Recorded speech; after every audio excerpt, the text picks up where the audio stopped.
എൻസൈക്ലോവിങ്സിൻ്റെ പുതിയൊരു വീഡിയോയിലേക്ക് നിങ്ങൾക്കേവർക്കും സ്വാഗതം. ഈ വീഡിയോയിലൂടെ നിങ്ങളുമായിട്ട് ഷെയർ ചെയ്യുന്നത് വിദ്യാർത്ഥികളെല്ലാവരും തന്നെ അറിഞ്ഞിരിക്കേണ്ട വളരെ പ്രധാനപ്പെട്ട ഒരു സ്കോളർഷിപ്പുമായി ബന്ധപ്പെടുത്തിയുള്ള അപ്ഡേറ്റുകളാണ് ഉൾപ്പെടുത്തിയിട്ടുള്ളത്. നമ്മുടെ വീഡിയോ ആദ്യമായി കാണുന്ന സുഹൃത്തുക്കളാണെങ്കിൽ ആദ്യമേ തന്നെ ചാനൽ ഒന്ന് സബ്സ്ക്രൈബ് ചെയ്യുക. അപ്പോൾ നമുക്ക് വിശദാംശങ്ങളിലേക്ക് കടക്കാം. SBI ഫൗണ്ടേഷൻ നൽകുന്ന ആശാ സ്കോളർഷിപ്പ് 2026-27 അപേക്ഷകൾ ഇപ്പോൾ ക്ഷണിച്ചിരിക്കുകയാണ്. കഴിഞ്ഞ വർഷവും നമ്മുടെ ചാനലിലൂടെ ഇതിൻ്റെ വിശദാംശങ്ങൾ പങ്കുവച്ചിരുന്നു. ഈ വർഷത്തെ അപേക്ഷ സമർപ്പിക്കുവാനുള്ള അവസാന തീയതി സെപ്റ്റംബർ 4 ഹൈസ്കൂൾ വിദ്യാർത്ഥികൾ മുതൽ നിലവിൽ degree, PG, MBBS, IIT, IIM വിദ്യാർത്ഥികൾക്കും വിദേശത്ത് പഠനം നടത്തുന്നവർക്കും വരെ അപേക്ഷിക്കാവുന്ന പദ്ധതിയാണിത്. ലക്ഷക്കണക്കിന് രൂപയാണ് അർഹരായിട്ടുള്ള വിദ്യാർത്ഥികളുടെ ബാങ്ക് അക്കൗണ്ടിലേക്ക് SBI ഫൗണ്ടേഷൻ നേരിട്ട് നൽകുന്നത്. ഇവിടെ പ്രത്യേകം ശ്രദ്ധിക്കേണ്ട ഒരു കാര്യമുണ്ട്. ഇത് സ്റ്റേറ്റ് ബാങ്ക് ഓഫ് ഇന്ത്യ നേരിട്ട് നൽകുന്ന സാധാരണ സ്കോളർഷിപ്പ് അല്ല. അതിനാൽ തന്നെ അപേക്ഷിക്കുവാൻ SBIയിൽ ബാങ്ക് അക്കൗണ്ട് വേണമെന്ന യാതൊരു നിർബന്ധവുമില്ല.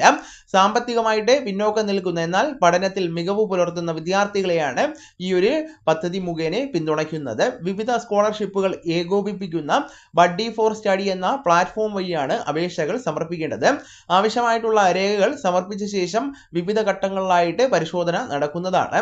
ആദ്യഘട്ടത്തിൽ രേഖകളും അതോടൊപ്പം തന്നെ മുൻ വർഷത്തെ മാർക്ക് ലിസ്റ്റ്, കുടുംബത്തിന്റെ വാർഷിക വരുമാനം പരിശോധിക്കുന്നതാണ്. തുടർന്ന് വിദ്യാർത്ഥിയുടെ സാഹചര്യങ്ങൾ മനസ്സിലാക്കുന്നതിനായിട്ട് ഒരു ടെലിഫോണിക് അഭിമുഖം ഉണ്ടായിരിക്കുന്നതാണ്. ഇതിനുശേഷമുള്ള അന്തിമ പരിശോധന പൂർത്തിയായ ശേഷമാണ് അർഹരായിട്ടുള്ള വിദ്യാർത്ഥികളുടെ ബാങ്ക് അക്കൗണ്ടിലേക്ക് സ്കോളർഷിപ്പ് തുക ക്രെഡിറ്റ് ആകുന്നത്.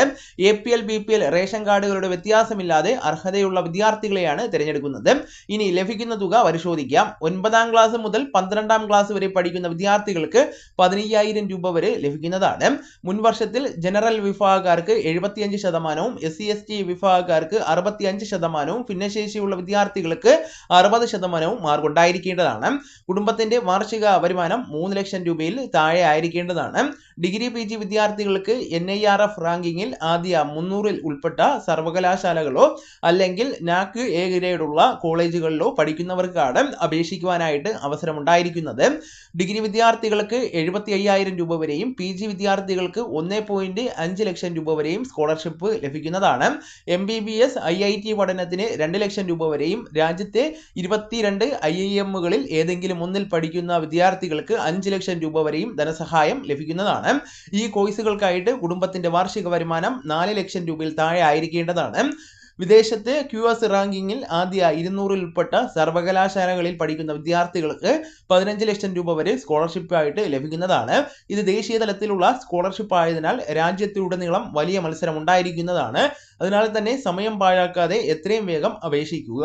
അപ്പോൾ ഈ വിവരങ്ങൾ നിങ്ങളുടെ സുഹൃത്തുക്കളിലേക്കും മറ്റ് ഗ്രൂപ്പുകളിലേക്കും കൂടെ ഷെയർ ചെയ്യുക. നമുക്ക് തുടർന്നും വിജ്ഞാനപരമായിട്ടുള്ള മറ്റ് വീഡിയോസും ആനുകാലിക വിവരങ്ങളുമായിട്ട് വീണ്ടും കാണാം. അതുവരെ ഗുഡ് ബൈ.